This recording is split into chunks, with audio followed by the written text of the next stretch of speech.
उत्तर भारत के एक हरियाले गांव में पक्षियों की चहचहाहट रोज की शुरुआत करती है। वहीं एक शांत सा तालाब है। उसके किनारे बसा है दीनानाथ जी का पुराना लेकिन मजबूत घर। इस घर में रहते हैं बुजुर्ग दंपत्ति दीनानाथ जी और गोमती देवी। उनके दो बेटे हैं, रामू और श्यामू। दोनों की शादी हो चुकी है। अब यह घर दो बहुओं की मौजूदगी से जीवंत रहता है। कमला, ये तोरियां ज्यादा पक गई है। थोड़ी कम गलाएंगे तो स्वाद अच्छा रहेगा। भाभी जी, आपको तो सब कुछ आता है। मैं तो बस नई हूँ, सीख रही हूँ। सरला उम्र में बड़ी, स्वभाव में सरल और त्याग की मूरत। कमला छोटी लेकिन तीखी जुबान और दिखावे की शौकीन। दोनों एक ही घर में लेकिन दो अलग दुनिया में। सरला, ओह सरला, ये क्या बनाया है? इतने साल हो गए, पर नमक कितना डालना है? दाल के अंदर ये तुमने नहीं सीखा। माँ जी, मैंने कहा भाभी से कि अकेले सब काम ना करे, पर वो बोले कि उन्हें किसी की जरूरत नहीं है। उनको आदत है अकेले करने की। धीरे धीरे कमला गोमती देवी के कान भरने लगी और सरला बिना शिकायत किए सब सहती रही। छत की हालत तो बहुत खराब हो गई है, कुछ करना पड़ेगा। पैसे नहीं हैं बाबूजी, इस महीने उधार चुकाना है। कुछ महीने इंतजार कर लेते हैं। अभी कुछ रुपए आने वाले हैं, वो मिल जाए तो काम शुरू करवा देंगे पिताजी।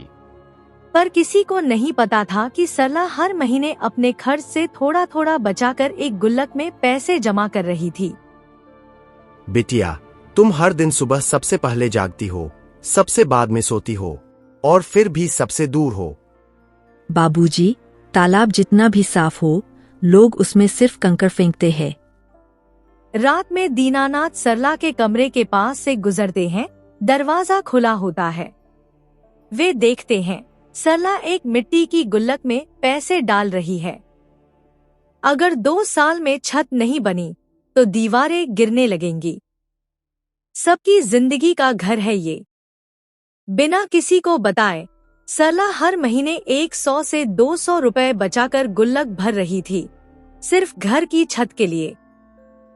आपसे कुछ नहीं होने वाला, मुझे ही कुछ करना होगा, नहीं तो ये घर हमारे हाथों से निकल जाएगा। कमला, ऐसी बातें मत करो। भाभी बुरी नहीं है। ये बात मत भूलो कि हमारा परिवार एक ही है। आपको अगर मुझसे प्यार होता तो भाभी के नहीं, मेरी तरफदारी करते। आपको मेरा प्यार दिखता ही नहीं है। कमला को अब सिर्फ एक ही चीज चाहिए थी, सरला की जगह। पर जगह दिल से बनती है, चालाकी से नहीं। अगली सुबह दीनानाथ गुल्लक लेके आते हैं और सबको इकट्ठा करते हैं। मुझे लगा था कि इस घर में अब अपनापन खत्म हो गया है, लेकिन मुझे इस गुल्लक में उम्मीद दिखी। उसमें नोट, सिक्के, एक चिट्ठी निकलती है। छत अगर गिरे तो सबसे पहले माँ पिताजी के कमरे में पानी गिरेगा। मैं नहीं चाहती कि किसी को तकलीफ हो। गोमती देवी की आंखों में आंसू हैं। कमला शर्मिंदा खड़ी है। भाभी, मैंने आपको कभी समझने की कोशिश नहीं की। आपने तो सबके लिए बचाया और मैं बस अपने लिए लड़ी। कमला, हम एक ही घर की 2 दीवारें हैं। अगर एक गिरे तो घर नहीं टिकेगा। बेटा, आज तुमने हमें सिखाया कि बहू बहन भी होती है और माँ को आंखें खोलनी चाहिए, सिर्फ कान नहीं। रिश्ते अगर समझदारी से निभाए जाए तो घर मंदिर बनता है। जहाँ सच्चाई और त्याग है, वहीं असली सुख है। बहुएं घर की दीवार नहीं, उसकी नींव होती है। और नींव अगर एकजुट हो तो कोई आंधियां घर नहीं गिरा सकती।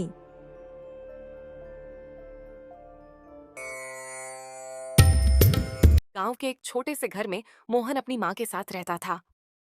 बचपन से ही मोहन का सपना था कि वह बड़ा होकर एक सफल इंसान बने और अपने गांव का नाम रोशन करे। लेकिन गरीबी की मार और संसाधनों की कमी उसके इस सपने के आड़े आती रही। उसके पिता का देहांत तब हुआ था जब वह केवल 10 साल का था, और तब से उसकी माँ सिलाई करके घर चलाने लगी। मोहन पढ़ाई में बहुत होशियार था। उसके शिक्षक हमेशा उसकी तारीफ करते। मोहन, तुम इसी तरह दिल लगाकर मेहनत करो। हाँ मोहन, बिल्कुल सही। तुम कुछ न कुछ जरूर करोगे। बस हिम्मत मत हारना कभी। और कहते कि अगर उसे सही मार्गदर्शन मिले तो वह बहुत आगे जा सकता है। लेकिन गरीब घर में जन्म लेने के कारण उसकी पढ़ाई में कई बाधाएं थीं। उसके पास किताबें खरीदने के पैसे नहीं थे, लेकिन उसकी लगन और मेहनत में कोई कमी नहीं थी। यार सुनना, मुझे किताब देना यार आज के लिए।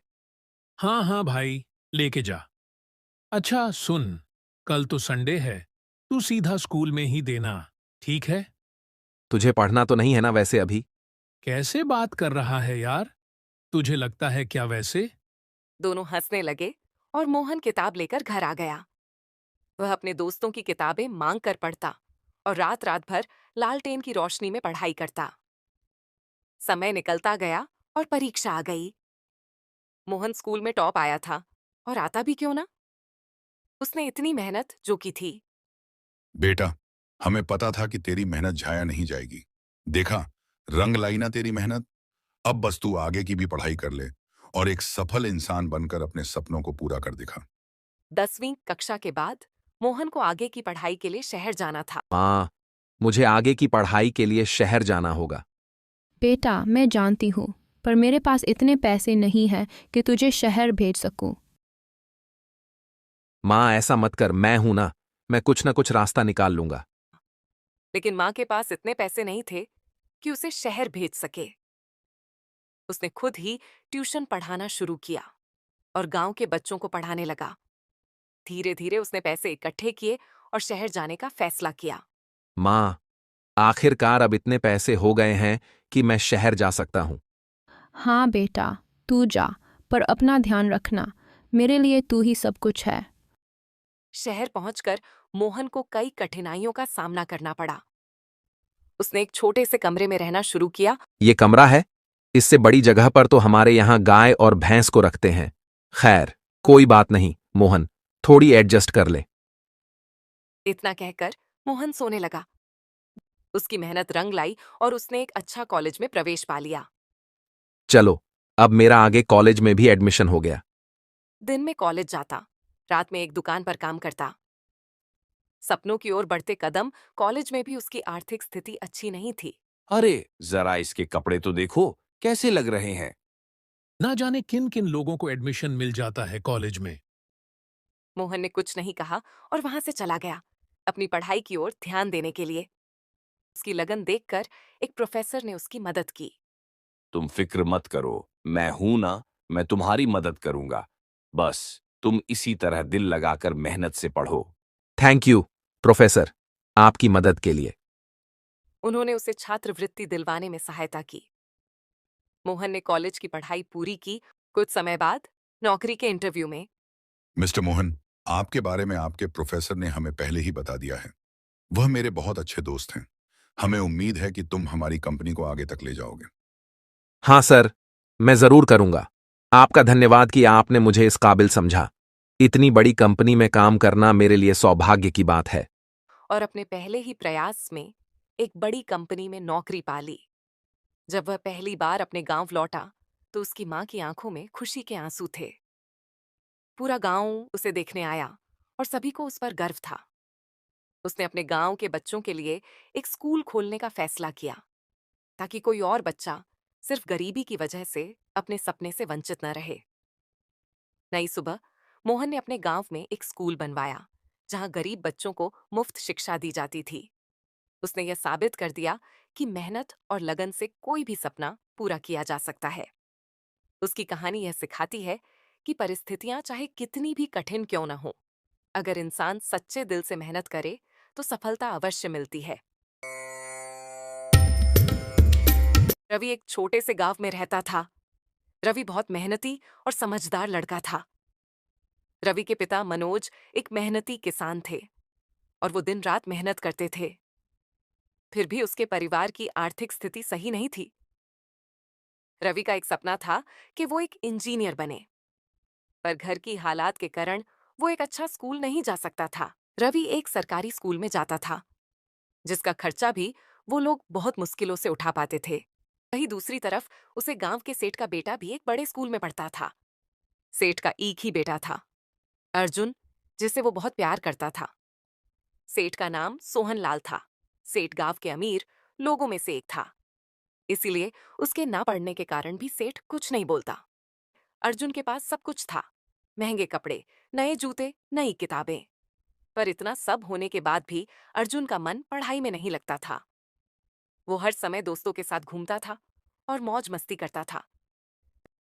रवि को कई बार लगता है कि अगर उसके पास भी पैसे होते तो वो अच्छे स्कूल में जाता, नए कपड़े लेता, अच्छे किताब, अच्छी जिंदगी गुजारता और अपना सपना पूरा करता। लेकिन रवि एक अच्छा लड़का था। वो इतनी जल्दी असफल होने वालों में से नहीं था।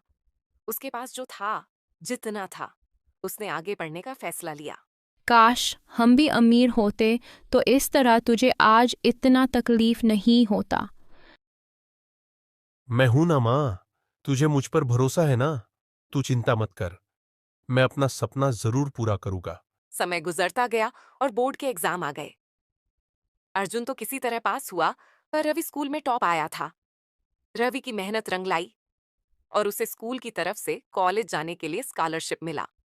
रवि खुशी खुशी घर आया। रवि ने कहा कि माँ, मैं स्कूल में टॉप आया हूँ और मुझे स्कॉलरशिप भी मिली, जिसके कारण मेरे आगे की पढ़ाई मुफ्त हो गई है। रीना ने कहा कि मुझे यकीन था तुझ पर कि तू कुछ ना कुछ जरूर करेगा बेटा। धीरे धीरे उसने पढ़ाई पूरी की और आगे चलकर एक सफल इंजीनियर बनने का सपना पूरा किया। शहर जाके रवि ने अपनी मेहनत जारी रखी और अपने मेहनत से एक ऑफिस खोला। और वहीं अर्जुन, जिसे सब कुछ मिल रहा था, वो अपनी जिंदगी में कुछ नहीं कर पाया। तो दोस्तों, एक बात जिंदगी में हमेशा याद रखना कि जिंदगी में सबको सब कुछ नहीं मिलता, पर जो मेहनत करते हैं वो अपना किस्मत खुद लिखते हैं।